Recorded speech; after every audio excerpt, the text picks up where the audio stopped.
esanguratsua da, alkateoi biltzeko bizkarreman eta eskualde honek argi eta ozen osasun publikoaren aldeko aldarria egin eta egun gutxitara bera izatea Jon Darpón jauna Asuntzion Klinikan agertu dena.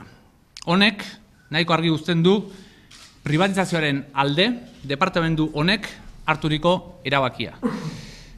Gogorra egiten da ulertzea, 30 herritako alkatei muzin egiten jarraitu eta ondoren komunikabideen bitartez alkateoi erantzuna ematea.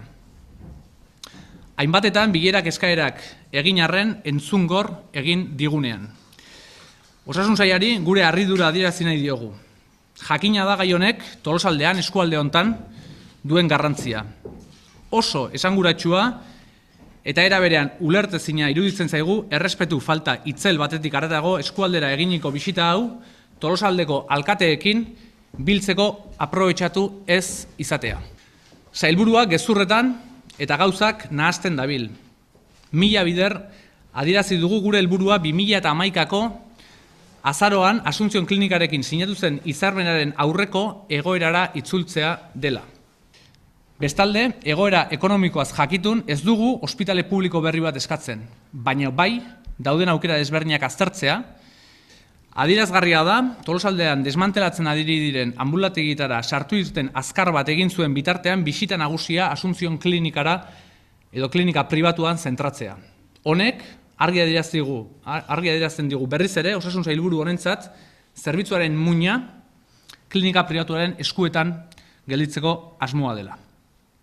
Otsailaren 15ko manifestazioak argi eta ozen aldarrikatu zuen eskualde hau osatzen dugun herritarren nahia, osasun asistentzia kalitatezkoa eta publikoa nahi dugula izatea. Osasun sailak hitzarmenaren balorazio txostenean agertzen diren zenbait puntu argitzea eta herritarren nahia, osasun asistentzia eta urteroko 20 milioi euroren zuriketaren txostena erakustea eskatzen dugu. Beraz, hitzarmenaren balorazio txostenan agertzen diren zenbait puntu argitzea eta urteroko 20 milioi euroren zuriketaren txostena erakustea eskatzen dugu. Sailburuak dio, baliabide publikoekin finantzatzen dela Asuntzion Klinika. Horregatik, baliabide hauek nola gastatzen diren eta jakin nahi duguna. Azkenik, Tolosaldeko osasun eskualdea osatzen dugun alkateok berriz ere, eskua luzatzen diogu Jon Darpón sailburuari eskualde honetako osasun zerbitzuaz hitz egin eta lanerako maila eratzeko. Bertan hitz egin beharko da, egungo osasun arretaz, zein etorkizunean honek denon eskubideak bermatzeko unibertsala, kalitatezkoa eta publikoa hartu beharko bideaz ambulategietara espezialitateen itzulerak mailaren lehen eztabaida izan behar duelarik.